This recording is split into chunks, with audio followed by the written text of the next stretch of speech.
தளபதியோட பர்த்டே அன்னைக்கு தளபதியை பற்றி பேசாமல் இருந்தால் நல்லா இருக்குமா? இன்னைக்கு இந்த வீடியோவில் தளபதியோட கோட் படத்தை பற்றின இன்ட்ரெஸ்டிங்கான அப்டேட்டுகளை பார்க்க போகிறோம். அதில் ஒன் பை ஒன்றா நான் சொல்லிட்டு வரேன். ஃபஸ்ட்டு வந்து நம்ம பார்க்க போகிறது வந்து நேற்று வந்து இந்த படத்தோட ஒரு கிளிம்ஸ் வந்து ரிலீஸ் பண்ணியிருந்தாங்க. இன்றைக்கி இந்த படத்தோட செகண்ட் சாங்கை வந்து ரிலீஸ் பண்ணியிருக்காங்க. இந்த ரெண்டுமே செம்மையாக இருக்க போது இதை பற்றின ஒரு டீகோடிங் சொல்ல போகிறேன். அடுத்ததாக வந்து வழக்கமாக சூப்பர் ஸ்டாரும் தளபதியும் தான் வந்து சின்னதாக குட்டி கதை சொல்லுவாங்க. இந்த டைம் வந்து யுவன் சங்கர் ராஜா தன்னோட ஹேட்டர்ஸ்க்காக ஒரு குட்டி கதை சொல்லியிருக்காரு. அது என்னங்கிறத நான் உங்ககிட்ட ஷேர் பண்ண போகிறேன். அதுக்கப்புறமா வந்து வழக்கமாக வந்து அஜித் ஃபேன்ஸை எப்பவுமே வந்து விஜயோட பர்த்டே அன்றைக்கி ஒரு சம்பவம் பண்ணுவாங்க. அந்த மாதிரி இன்றைக்கி ஒரு சம்பவம் பண்ணியிருக்காங்க. அது என்னங்கிறத நான் உங்களுக்கு சொல்கிறேன். அதுக்கப்புறமா ஸ்னேகாக்கும் விஜய்க்கு செட்டே ஆகாதுப்பா அப்படின்னு சொல்லிட்டு வசீகரா படம் ரிலீஸ் ஆனப்போ வந்து நிறைய விமர்சனங்கள் எழுதியிருந்தாங்க. அது என்னங்கிறத நான் உங்களுக்கு சொல்ல போகிறேன். அதுக்கப்புறமா இன்றைக்கி ரிலீஸ் ஆகிருக்கிற செகண்ட் ரிலீஸ் சாங்கு வந்து ஒரு பிரம்மாண்டமான சாங்காக இருக்க போது அதுக்கு பின்னாடி ஒரு ஆச்சரியமான விஷயமும் ஒளிஞ்சிருக்குது. அதை கேட்டால் நீங்களே ஷாக் ஆகிடுவீங்க. அது என்னங்கிறதையும் இந்த வீடியோவை பார்த்து தெரிஞ்சுக்கோங்க. ஸோ இது போக இன்னும் பல அப்டேட்டுகள் வந்து இந்த வீடியோவில் நான் சொல்ல போகிறேன். ஸோ ஸ்கிப் பண்ணாமல் ஃபுல்லாக பாருங்கள். தளபதியோட பர்த்டேவை என்ஜாய் பண்ணுங்கள். வாங்க நேராக வீடியோக்குள்ளே போகலாம். எல்லாரும் வீடியோ பார்த்துருக்கீங்களா? நீங்கள் ஒரு விஜய் ஃபேனாக இருந்து இப்போவே த கோட் அப்படின்னு சொல்லிட்டு ஒரு கமெண்ட்டை போட்டு விட்ருங்க. அப்படியே லைக்கையும் தட்டி விட்ருங்க. சப்ஸ்கிரைப் பண்ணாதவங்க சப்ஸ்கிரைப் பண்ணிக்கோங்க. இந்த படத்தோட கிளிம்ஸ் வந்து எப்படி ஸ்டார்ட் ஆகுதுன்னா, அப்பனும் பையனும் பல்சர் வண்டியில் சும்மா பறந்தடிச்சுட்டு போயிட்டு இருக்காங்க. பின்னாடி வந்து ஏகப்பட்ட பேர் வந்து டூ வீலர்லேயும் கார்லேயும் வந்து சேஸ் பண்ணிவிட்டு ஷூட் பண்ணிகிட்டே வந்துருக்காங்க. இதில் ஒரு ஹைலைட்டான சீன் என்னென்னா, வயசானப்பா வண்டி ஓட்டி அப்படியே டர்ன் பண்ண எங்கே இருக்கிற விஜய் வந்து அப்படியே ஷூட் பண்ண சூப்பராக இருந்தது. விஜய் பார்க்குறக்கு அப்படியே வந்து 2K கிட் மாதிரியே இருந்தார். ஏன்னா வந்து நம்ம வெங்கட் பிரபு வந்து விஜய் வந்து ஒரு 2K கிட்டாக தான் காட்டணும். ஏன்னா மேக்கப்பில் டபுள் ஆக்ஷன் போட்டோம்னா நம்ம ரசிகர்களாக காண்டாயிருவாங்கன்னு தெரிஞ்சுட்டே வந்து எங்கான விஜயை காட்டணும்னு சொல்லிட்டு ஏஐ டெக்னாலஜி மூலமாக வந்து எங்கான விஜயை காமிச்சிருக்காங்க. பார்க்குறக்கே சூப்பராக இருந்தது. படம் முழுக்க அந்த எங்கான விஜய் வரும்போது நம்மளுக்கெல்லாம் அப்படியே புல்லரிக்குன்னு நினைக்கிறேன். இப்போ ஒரு விஜய் வந்து பிறந்து ஒரு 20-22 வயசு ஆயிருந்தா எப்படி இருக்குமோ அந்த மாதிரி வந்து விஷுவலாக வந்து விஜயை காமிச்சிருக்காங்க. இந்த கிளிம்ஸை வந்து நண்பர் அஜித் அவர்கள் பார்த்தா கூட ஷாக் ஆயிடுவார். ஏன்னா வந்து பைக்கை வச்சு அவ்வளோ ஸ்டண்ட் பண்ணியிருக்காங்க. சூப்பராக வந்து ஸ்டண்ட் காட்சிகளை எடுத்திருக்காங்க. அஜித்துக்கு ஈக்குவலாக வந்து தளபதிக்கு கொடுக்கணும்னு சொல்லிட்டு வெங்கட் பிரபு ஃபீல் பண்ணி இந்த ஸ்டண்ட் காட்சிகளை எடுத்துருப்பாரோ அப்படின்னு தான் தோணுது. அதுக்கப்புறமா அஜித் நேரம் ஃபோனை போட்டு வெங்கட் பிரபுகிட்ட என்னப்பா கலக்கிட்டேப்பா அப்படின்லாம் பேசியிருப்பாருன்னு நினைக்கிறேன். சரி, அடுத்ததாக வந்து இந்த படத்தோட செகண்ட் ரிலீஸ் சாங்கை பற்றி பார்த்துருவோம். இந்த படத்தோட ஃபஸ்ட்டு சிங்கிளான விசில் போடு சாங்கே வந்து ஏகப்பட்ட எதிர்மறையான நெகட்டிவான கமெண்ட்ஸ் எல்லாம் வாங்கிச்சு. அதையெல்லாம் சரியற்ற விதமாக தான் வந்து இந்த செகண்ட் சிங்கிள் வந்து இருக்குது. ரொம்ப சூப்பராக மெலடியாக ஒரு ஃபேமிலிக்கு உண்டான சாங்காக வந்து இசையமைச்சிருக்காரு நம்ம யுவன் சங்கர் ராஜா. சின்ன சின்ன கண்கள் சிரிக்கிறதோ, கருவறை மீண்டும் மணக்கிறதோ, எட்டு வைத்தால் வானம் வருகிறதோ அப்படிங்கிற மாதிரி இதமான வரிகளால் வந்து ரொம்ப நம்மளெல்லாம் நெகிழ வச்சுருக்காங்க இந்த பாடல் மூலமாக. இதில் ஒரு என்ன ஸ்பெஷாலிட்டினா வந்து விஜய் வந்து இந்த படத்தில் செகண்ட் டைமாக வந்து பாடியிருக்கிறாரு. அது மட்டும் இல்லாமல் இதில் ஒரு இன்னொரு இன்ட்ரெஸ்டிங்கான ஒரு சர்ப்ரைஸான எலிமெண்ட் இருக்குது. அது என்னென்னா வந்து பவதாரணி அவர்கள் வந்து இந்த படத்தில் வந்து பாடியிருக்காங்க. அவங்க வந்து டைரெக்டாக பாடல. அவங்க இறந்ததுக்கு அப்புறமா எப்படின்னு கேட்டிங்கன்னா, ஏஐ டெக்னாலஜி மூலமாக யுவன் சங்கர் ராஜா தன்னோட சிஸ்டரோட வாய்ஸை அப்படியே வந்து மீண்டும் கொண்டு வந்திருக்காங்க. கேட்கறதுக்கு ரொம்ப சூப்பராக இருந்தது.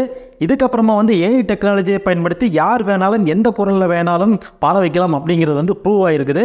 ரொம்ப சூப்பராக வந்து இந்த பாட்டி இருக்குதுன்னு தான் நான் சொல்லுவேன். அடுத்ததாக யுவன் சங்கர் ராஜா தன்னோட ஏட்டர்ஸ்க்கு ஒரு குட்டி கதை சொல்லியிருந்தாரு அப்படின்னு சொன்னோம் பார்த்தீங்களா? அது என்னென்னா வந்து ரீசெண்டாக யுவன் சங்கர் ராஜா ஒரு யூடியூப் சேனலுக்கு வந்து பேட்டி கொடுத்துருந்தாரு. அதில் அவங்க என்ன கேள்வி கேட்டாங்கன்னா, உங்களோட படங்கள் வந்து சரியாக போகாதனால நீங்கள் போய் துபாயில் செட்டில் ஆகிட்டீங்க அப்படிங்கிற மாதிரி ஒரு நிறைய விமர்சனங்களை வைக்கிறாங்களா, அதெல்லாம் எப்படி நீங்கள் பார்க்குறீங்க அப்படின்னு ஒருத்தர் கேட்டார். அதுக்கு அவர் என்ன ஒரு ஸ்மார்ட்டாக பதில் சொன்னார்னா, அவர் ஒரு குட்டி கதையை ஸ்டார்ட் பண்ணார். பொதுவாக நான் வந்து விமர்சனங்களை வந்து மண்டையில் ஏற்றிக்கிறதில்ல, ஒரு கதை சொல்கிற கேளுங்க.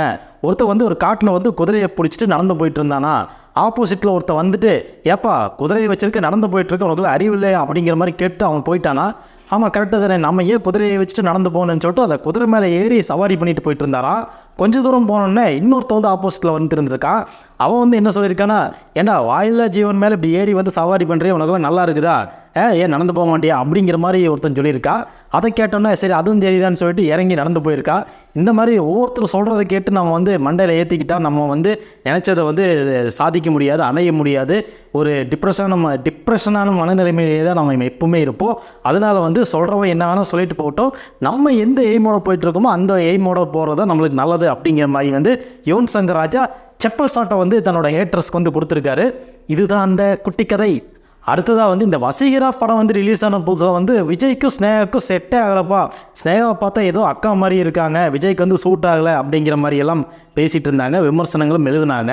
ஆனால் எனக்கு வந்து ஆல் டைம் ஃபேவரேட் வந்து விஜயோட படங்களில் வசீகரா வந்து ஃபஸ்ட் எடுத்து பிடிக்கும். ஏன்னா அவ்வளோ க்யூட்னஸாக இருக்கும், லவ்வோட செக்ஷன் எல்லாமே சூப்பராக எடுத்திருப்பாங்க. ரெண்டு பேர்த்துக்குள்ள கெமிஸ்ட்ரி வந்து செம சூப்பராக ஒர்க் அவுட் ஆகிருக்கும். ரெண்டு பேருக்கும் பார்த்தா பேரும் சூப்பராக இருக்கும். ஆனால் எதனால் இவங்க இப்படியெல்லாம் நெகட்டிவாக சொன்னாங்கன்னு தெரியல. உங்களுக்கு ஏதாவது அந்த மாதிரி ரெண்டு பேருக்கு செட் ஆகாத மாதிரி ஏதாவது தோணுச்சுன்னா வந்து அதை கமெண்டில் பண்ணுங்கள். இப்போ வந்து போட் படத்துலேயே வந்து ஸ்னேகா வந்து விஜய்க்கு வந்து பேராக இருக்காங்க. இப்போ ரொம்ப மெச்சூர்டாக ரெண்டு பேரும் பார்த்தாவே நல்ல க்யூட்டாக முதல்ல இருந்த வசீகரா படத்தில் உடம்பும் இப்போ பார்க்குறதுக்கு ரொம்ப சூப்பராக நல்ல ஒரு கெமிஸ்ட்ரி ஒர்க் ஆன மாதிரி தான் இருந்துச்சு. இந்த செகண்ட் சிங்கிள் சாங்லேயும் கூட ஒரு சில பிக்சர்ஸ் வீடியோஸ் எல்லாம் பார்த்தேன், நல்ல கெமிஸ்ட்ரி ஒர்க் அவுட் ஆகிருக்கு. நீங்கள் விஜய் ஸ்னேகாவோட காம்பினேஷன் எப்படி இருக்கும் அப்படிங்கிறத வந்து கமெண்ட்டில் சொல்லுங்கள். உங்களுக்கு வந்து விஜய் வந்து யார் கூட நடித்தா நல்லா கெமிஸ்ட்ரி ஒர்க் அவுட் ஆகும், ரொம்ப க்யூட்டாக இருக்கும் அப்படின்னு நீங்கள் நினைக்கிறத வந்து கமெண்ட்டில் சொல்லுங்கள், நான் தெரிஞ்சுக்கிறேன். அடுத்ததாக வந்து இந்த விஜய் ரசிகர்களுக்கும் அஜித் ரசிகர்களுக்கும் வந்து இந்த போருங்கிறது முடிவு இல்லாமல் போயிட்டுருக்குது. உலக போர் கூட நின்று போச்சு. ஆனால் இந்த ரெண்டு ஃபேன்ஸுக்கு உண்டான போர் மட்டும் நின்னபாடு இல்லை.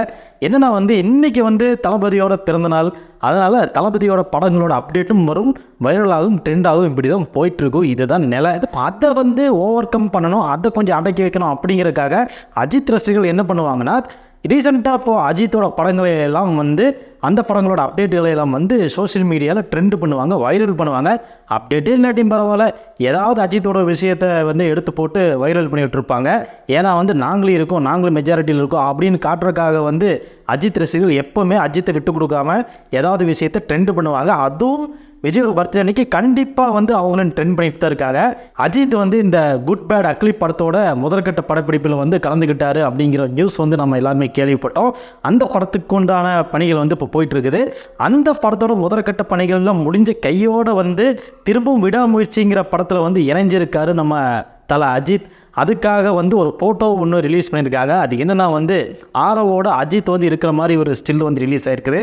இதனால் வந்து அஜித் மீண்டும் விடாமுயற்சியில் இணைஞ்சிருக்காரு அப்படிங்கிறது தான் வந்து தகவல்.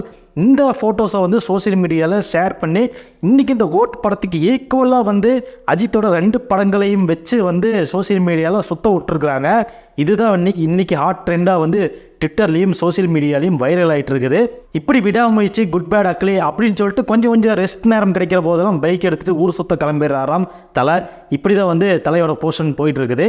சரி, அடுத்ததாக வந்து தளபதியோட கோட் படம் வந்து இப்போவே வந்து சூடு பிடிக்க ஆரம்பிச்சிருச்சு. இந்த படத்தோட சேட்டலைட் உரிமையை வந்து ஜி நிறுவனம் வந்து வாங்கியிருக்குது. கிட்டத்தட்ட 72 கோடிக்கு வந்து சேட்டலைட் உரிமையை வந்து வாங்கிட்டாங்க.